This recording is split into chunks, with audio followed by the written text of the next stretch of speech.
scientific research and discovery in respect, as we should, we must also be alert to the equal and opposite danger that public policy should itself become the captive of a scientific, technological elite.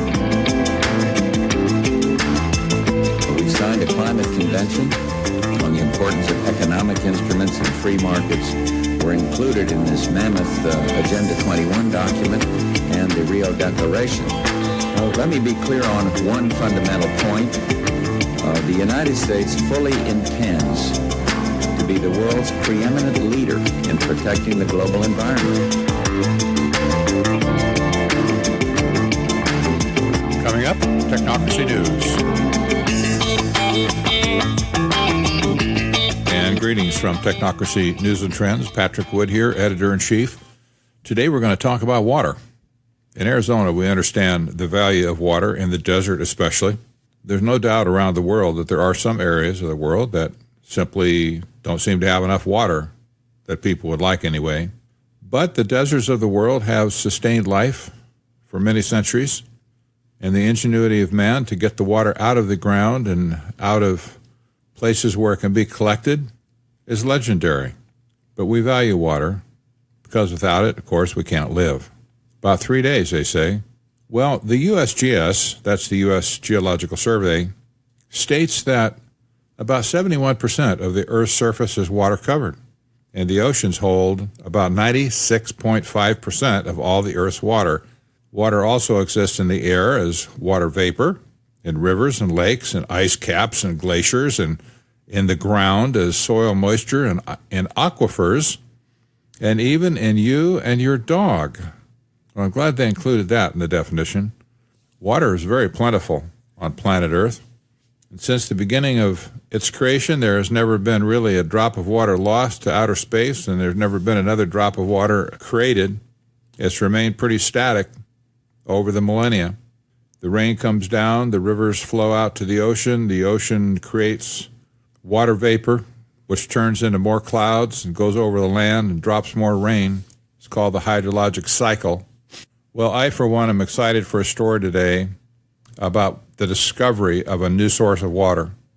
And this is in the face of a contrived water shortage, thanks to the United Nations and all their programs around the world to allocate resources and control resources.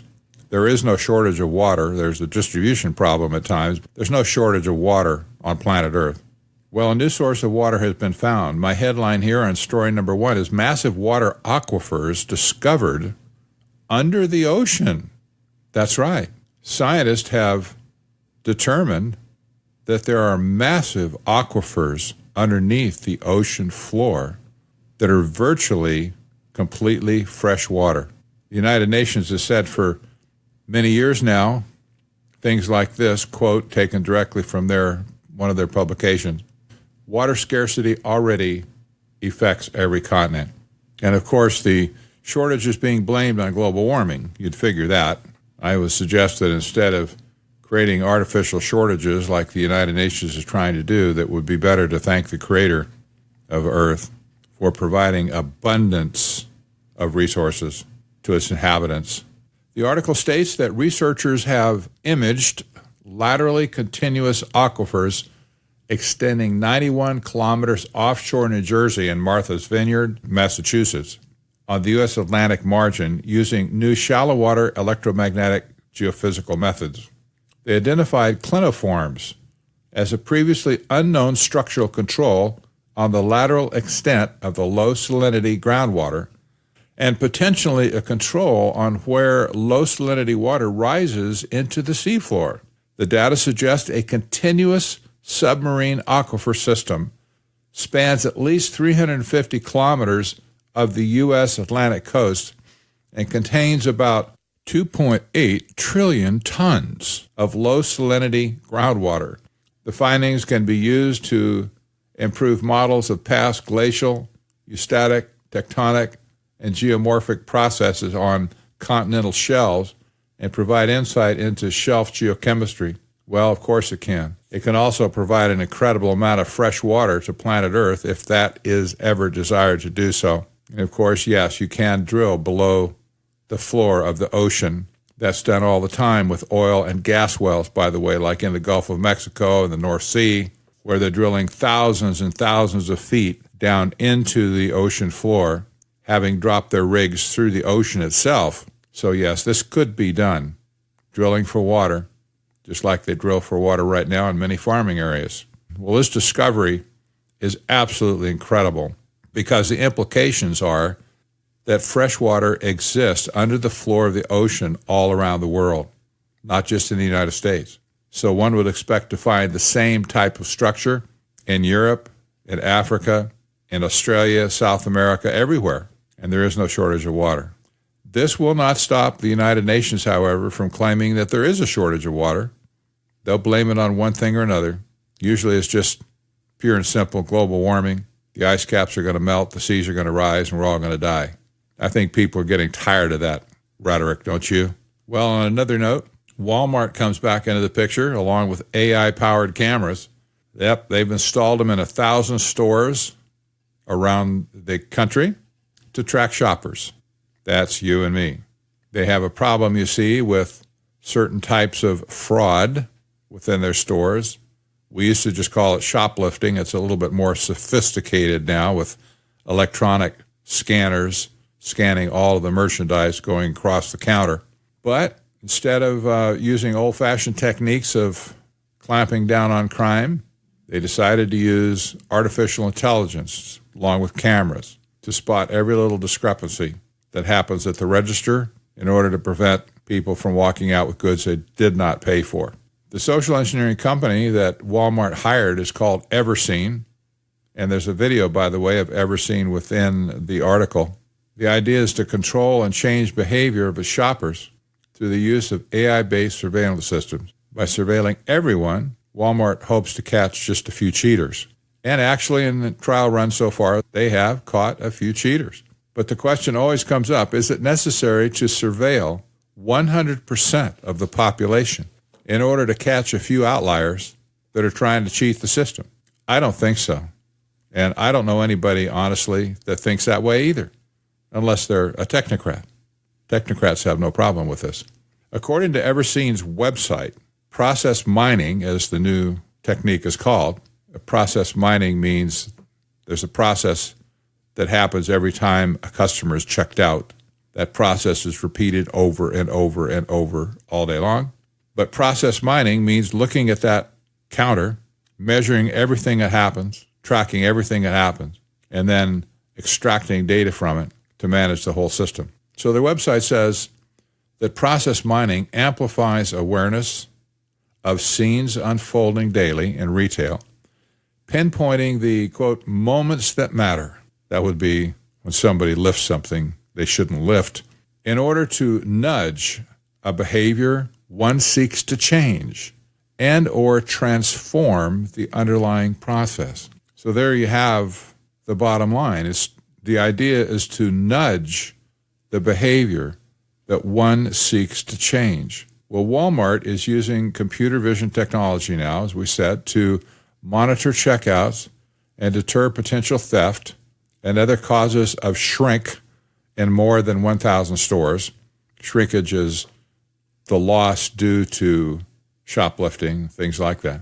The surveillance program, internally called missed scan detection, uses cameras to help identify and correct checkout scanning errors and failures.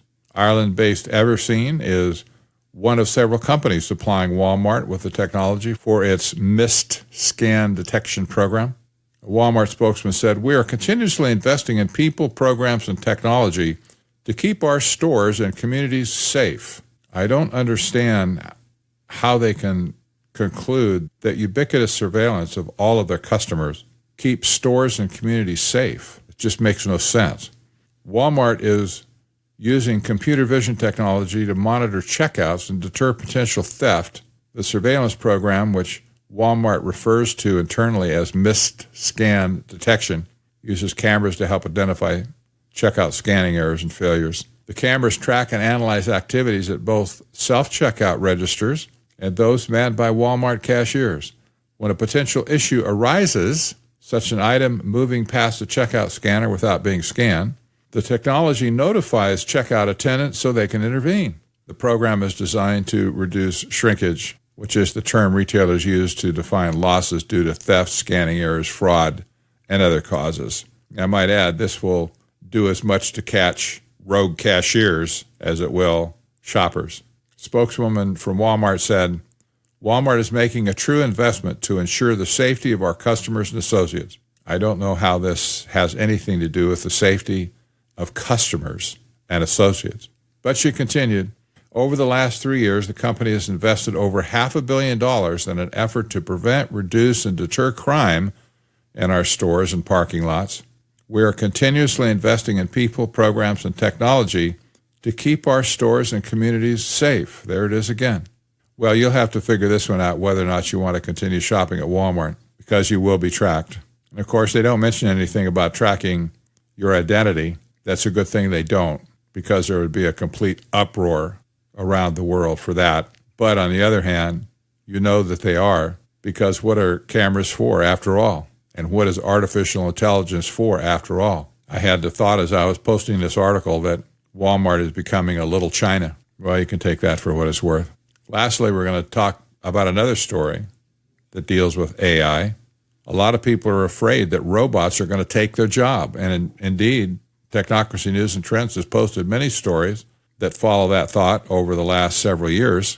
Robots in industry after industry seem to be conquering the labor force. Agriculture, warehousing, truck driving, shipyards, you name it. Robots seem to be making an incredible incursion into the workplace. Many have estimated that millions and millions of jobs will be lost over the next 10 years to robotics and artificial intelligence. But there's a thought that's even worse than losing your job to a robot. And that is, when the AI robot becomes your boss, the implication is you will become the robot. Now, there's a frightening thought. You yourself will become the robot to be directed by the artificial intelligence program behind your job that monitors, tracks, and instructs every single thing that you do. And of course, artificial intelligence sees humanity itself as a thing to be optimized, squeezing out all the inefficiency. This is a technocrat thought, by the way, from day one, back in the 1930s, when Taylorism was a big thing, automating factory floors, trying to squeeze out the inefficiency. When unleashed as your boss, AI effectively turns you into a living robot to be controlled like a puppet on a string. Well, I don't think employees are going to tolerate this indefinitely, but for now it's coming. And more companies are beginning to implement this type of system to control and modify the behavior of their employees. The article states that critics have accused companies of using algorithms for managerial tasks, saying that automated systems can dehumanize and unfairly punish employees. When Connor Sproul's, a customer service representative in the call center of insurance giant MetLife, talks to a customer over the phone, he keeps an eye on the bottom right corner of his screen. There, in a little blue box, AI tells him how he's doing. Talking too fast? The program flashes an icon of a speedometer, indicating that he should slow down. Sound sleepy? The software displays an energy cue with a picture of a coffee cup. Not empathetic enough? A heart icon pops up. For decades, people have fearfully imagined armies of hyper-efficient robots invading offices and factories, gobbling up jobs once done by humans. But in all the worry about the potential of artificial intelligence to replace rank-and-file workers, we may have overlooked the possibility it will replace the bosses too. Sprouse and the other call center workers at his office in Warwick, Rhode Island, still have plenty of human supervisors. But the software on their screens, made by Cogito, an AI company in Boston, has become a kind of adjunct manager, always watching them, well, listening to them. At the end of every call, the software notifications are tallied and added to a statistics dashboard that his supervisor can view. If he hides the Cogito window by minimizing it, the program notifies his supervisor. Cogito is one of several AI programs used in call centers and other workplaces. The goal, according to Joshua Feast, Cogito's chief executive, is to make workers more effective by giving them real-time feedback. He said, "There is variability in human performance. We can infer from the way people are speaking to each other whether things are going well or not. The goal of automation has always been efficiency, but in this new kind of workplace, AI sees humanity itself as the thing to be optimized. Amazon uses complex algorithms to track worker productivity in its fulfillment centers and can automatically generate the paperwork to fire workers who don't meet the targets, as The Verge uncovered earlier this year. Amazon has disputed, by the way, that it fires workers without human input, saying that managers can intervene in the process. Well, it's not quite the same, is it? Managers can intervene, but why should they if the decision's already been made by the AI program? IBM has used Watson, its AI program, during employee reviews to predict future performance and claims it has a 96% accuracy rate. So it's predicting future performance as well. Then there are the startups. Cogito, which worked with large insurance companies like MetLife and Humana, as well as financial and retail firms, says it has 20,000 users. Percolata, a Silicon Valley company that counts Uniqlo and 7-Eleven among its clients, uses its in-store sensors to calculate a true productivity score for each worker and ranks workers from most to least productive. Management by algorithm is not a new concept, of course. In the early 20th century, Frederick Taylor revolutionized the manufacturing world with his scientific management theory. He was a technocrat, by the way, which tried to wring inefficiency out of factories by timing and measuring each aspect of a job. More recently, Uber, Lyft, and other on-demand platforms have made billions of dollars by outsourcing conventional tasks of human resources, that is, scheduling, payroll, performance reviews, to computers. But using AI to manage workers in conventional 9-to-5 jobs has been more controversial. Critics have accused companies of using algorithms for managerial tasks, saying that automated systems can dehumanize and unfairly punish employees. And while it's clear why executives would want AI that can track everything their workers do, it's less clear why workers would. Well, you can extrapolate the rest of the story to this one. The more people that come under a situation where their boss is an AI program driving them during every minute of their shift to do its bidding, it's going to get old really quick. I do not personally believe that employees will ever tolerate this indefinitely. I'm not sure how they might be able to throw it off, but employers are in for a rude awakening one day when they realize how they have dehumanized their workforce. Well, in closing, I'd like to encourage you, if you have a mind to do so, to head over to patreon.com/technocracy and make a decision to become a supporter of Technocracy News and Trends, and myself personally, by the way. We need all the help we can get here. We are a reader-based service. We have no advertisements. We have no incessant pop-ups and stuff that block your ability to read an article. These sorts of things drive me insane personally when I'm searching for news stories around the world and around the internet. But we don't do that here at Technocracy News and Trends.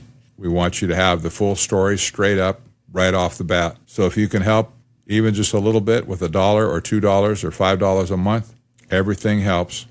Everything is appreciated. And we can keep the word of technocracy continuing to spread. I'll thank you in advance for your support. And also, please do share every article that you see on Technocracy News and Trends. There's a share bar with multiple icons at the top of every story. It's so easy just to click the one that represents one of your services that you subscribe to and share that article with people on that platform. This really helps get the word out. I'm Patrick Wood for Technocracy News and Trends. We'll catch you next time.